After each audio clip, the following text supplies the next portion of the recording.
पत्रकारिता यानी कि जर्नलिज्म बिल्कुल ही एक ऐतिहासिक इतिहास की तरह इसको लिया जाना चाहिए। जैसे कि कोई भी इतिहासकार किसी कभी भी इतिहास को आपके समक्ष रखता है तो बिल्कुल ही तटस्थ ढंग से, न्यूट्रल ढंग से आपके समक्ष रखा जाता है, ना कि किसी की तरफ से बायस होता है कि बगैर पक्षपातपूर्ण।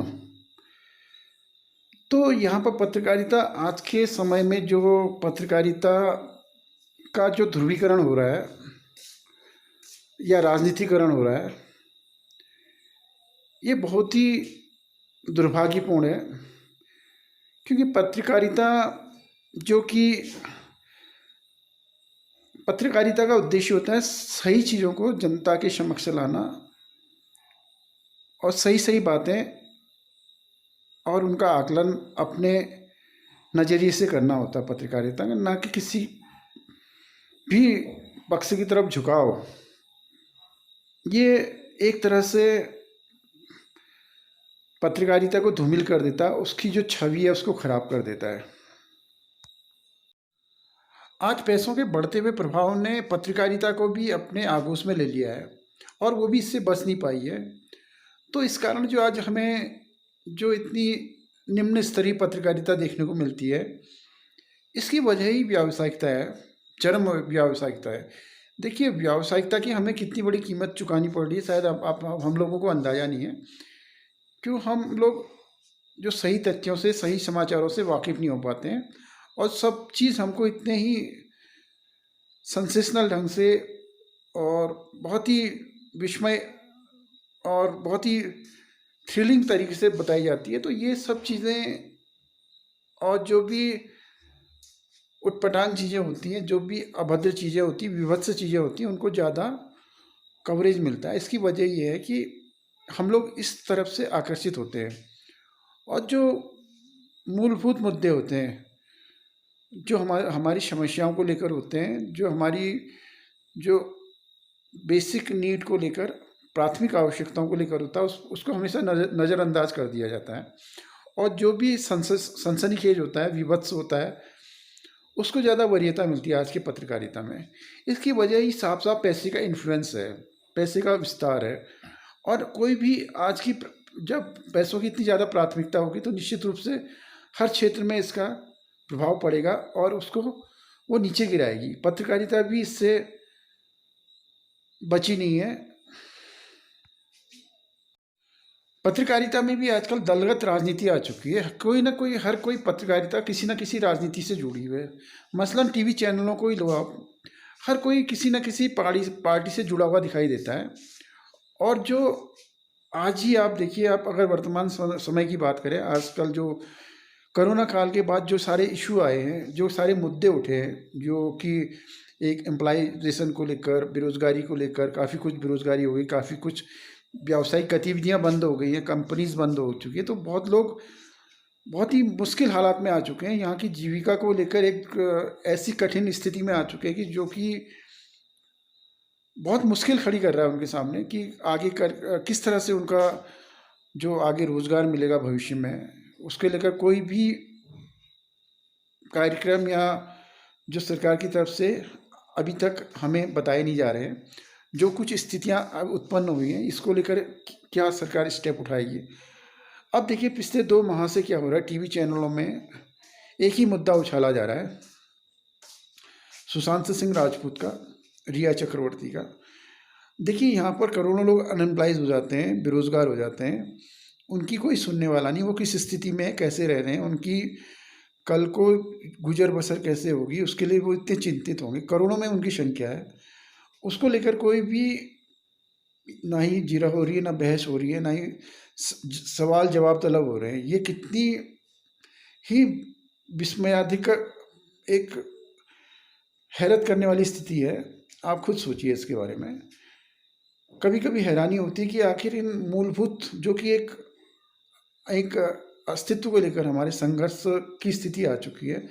हमारा अस्तित्व एक ऐसे मोड़ पर आ खड़ा खड़ा खड़ा हो चुका है, जहाँ पर कि हम अपने अस्तित्व को बचाने के लिए जद्दोजहद करेंगे। तमाम ऐसी परिस्थितियाँ आ रही हैं, इनको इग्नोर करके अब हमारा सेंट्रलाइजेशन इन एक ही वाक़ये पर हम 2-2 महीने अगर हम मीडिया ये दिखाता, तो आप सोचिए हमारा मीडिया कहाँ पर जा चुका है और उसकी क्या स्थिति हो चुकी है। कितनी दयनीय शोचनीय स्थिति में हमारा मीडिया है, जो कि बड़े-बड़े मुद्दे थे हमारे देश के सामने। मसलन देश की सुरक्षा का मुद्दा है, चीन को लेकर विवाद की स्थिति है, और ये जो कोरोना काल के बाद जो स्थितियाँ उत्पन्न हुई हैं तमाम, इसको लेकर हमारे पास पत्रकारिता के माध्यम से भी हमको बहुत कुछ रास्ते सुझाए जा सकते थे, डिबेट के माध्यम से, स्वस्थ डिबेट होती है जो, लेकिन वो डिबेट भी राजनीतिक हो जाती हैं, स्वस्थ नहीं होती हैं। वो अपने राजनीतिक लाभ की बातें वहाँ पर प्राथमिकता हो जाती है, या उसको तरजीह दी जाती है। तो ये बहुत ही दुखद स्थिति है हमारे देश के लिए।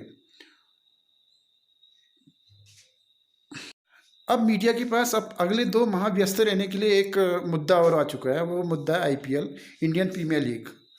अब देखिए साहब, 2 महीने, 2 ढाई महीने लगभग ये टूर्नामेंट चलेगा, पूरी तरह व्यावसायिक टूर्नामेंट है।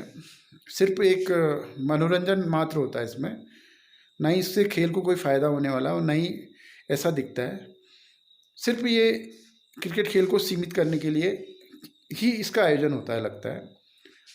अब देखिए साहब, 2 महीने तक इसका आयोजन होगा, तो और मीडिया को व्यस्त रहने के लिए एक और घटना मिल जाएगी, जिसमें कि आप चाहे सोशल मीडिया हो या टीवी मीडिया हो, इलेक्ट्रॉनिक मीडिया हो या प्रिंट मीडिया हो, सभी को व्यस्त रहने के लिए आईपीएल जैसी एक चीज़ मिल जाए तो फिर कहने ही क्या है आपको।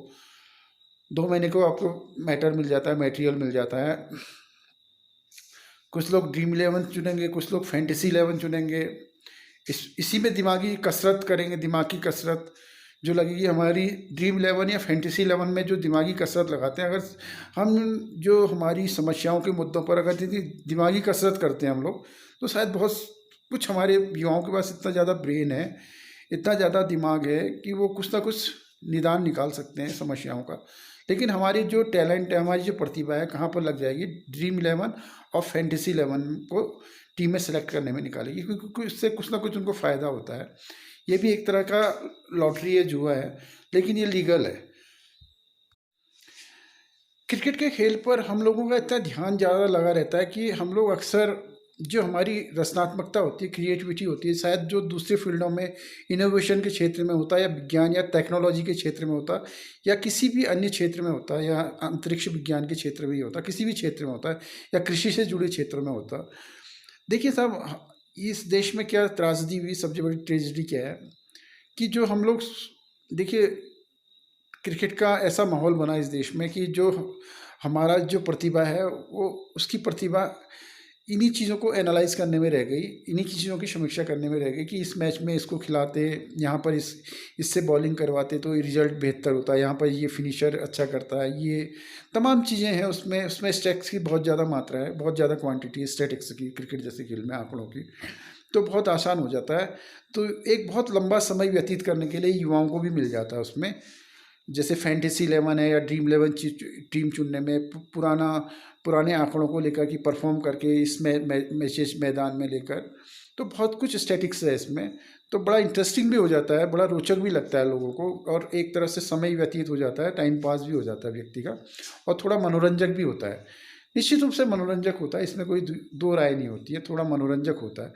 लेकिन जो हमारा टैलेंट है वो इसी में सीमित कर रह जाता है। जो हमारी प्रतिभा है, जो शायद इन बहुत सारी फील्डों में बहुत कुछ दे सकती थी, वो प्रतिभा है टीम सेलेक्ट करने में, फैंटेसी 11 या ड्रीम 11 सेलेक्ट करने में, जो प्रतिभा, जो अपने जो दिमागी कसरत करते हैं या जो मेहनत करते हैं, जो दिमाग को लगाते हैं, वो दूसरे फील्डों में लगाते हैं, तो शायद बहुत कुछ बेहतरी हो सकती थी हमारे समाज की।